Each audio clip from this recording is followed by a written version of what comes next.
Okay, so now we want to talk about how much damage can an earthquake do. And so there are going to be three different scales that we can use. The first one is going to be called the Mercalli scale. And so this is based on the amount of damage. And it goes from 1 to 10. A 1 meaning that we can't even feel it, but it can be measured on a seismograph. And then it goes all the way down to a 10, meaning that that's the most damaging kind of earthquake that you can have. So the first column there is going to be what are people's reaction to the earthquake. So if it's a very small number on this scale, you may not even notice that the earthquake is happening. Okay, the second one is what's it going to do to the furniture in your house? So is it going to cause the floor to vibrate? Is it going to make things fall off the shelves and so forth? Okay, the next one is going to be what's it going to do to buildings? Is it going to make the building vibrate? Is it going to make the building sway back and forth? Is it going to actually cause the building to collapse? And then the very last column is going to be what does it do to the environment? So is it going to cause trees to sway? Is it going to cause trees to collapse? So this is going to be called the Mercalli scale. Now, if we want to put numbers to this scale, meaning that we want to know how much energy in joules is being released by the earthquake, then we need to go to a different kind of scale, which is going to be called the Richter scale. So you'll notice that the Richter scale also goes from 1 to 10.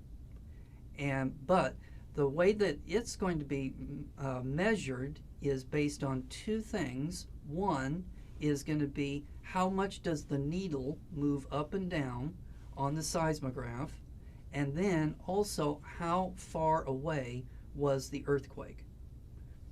Okay, so let's actually do this. So let's pretend that an earthquake occurs 600 kilometers away from our seismograph. So that we would find 600 kilometers on that far scale over there. Okay, next we look at our seismograph. And so on a typical seismograph, we're going to have that strip of paper that is going past at a certain speed. So this represents the amount of time that's elapsing. And then you're going to see an earthquake appear on it. Now the amplitude of the earthquake is going to be the distance from here down to here.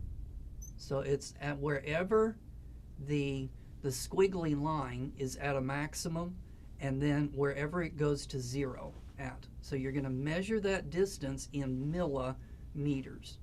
So if this was an earthquake, it would be a very bad earthquake because this is a lot more than just a few millimeters. Okay, so let's say that the earthquake that we measured, the one that was 600 kilometers away, let's say that it made the pen move up and down 2 millimeters. So we would locate 2 millimeters on that chart. Okay, now we're going to connect the two dots. So we're going to connect the 600 kilometers with the 2 millimeters, and then wherever it crosses the Richter magnitude scale, that's going to tell you what the earthquake was. So you can see here that it was maybe a 5.2 on the Richter scale. Well, what does 5.2 on the Richter scale mean? Well, I'm glad that you asked, because here is a chart that on the left-hand side shows you your magnitudes. Okay, then in the middle part of the chart, it's going to show you the number of earthquakes that occur per year that have that magnitude. So you'll notice that it's something like 1 million earthquakes are magnitude 2 on the Richter scale. So that it occurs quite often during the course of a year. But then again, they don't do a whole lot of damage. So if you look on the right-hand side, that shows you the energy that would be released. Okay, and then it shows some representative earthquakes there on the sides of that triangle thing, and then it also shows you how much energy was released in terms of a lightning strike or a atomic bomb exploding. Okay, so that's again going to be called the Richter scale. Now, the most modern scale that we use is going to be called the moment magnitude scale. And this is based on how much energy it takes to slide one patch of rock against another. So if you recall, earlier in our lesson, we talked about what were the things that determined the strength of an earthquake. And we said it was the area of contact between the two. Okay, so this moment magnitude scale takes that into account. How much energy it takes to slide one patch of material against another material. As far as the numbers are concerned, it's very similar to the Richter scale, but that's the one that's most currently being used today.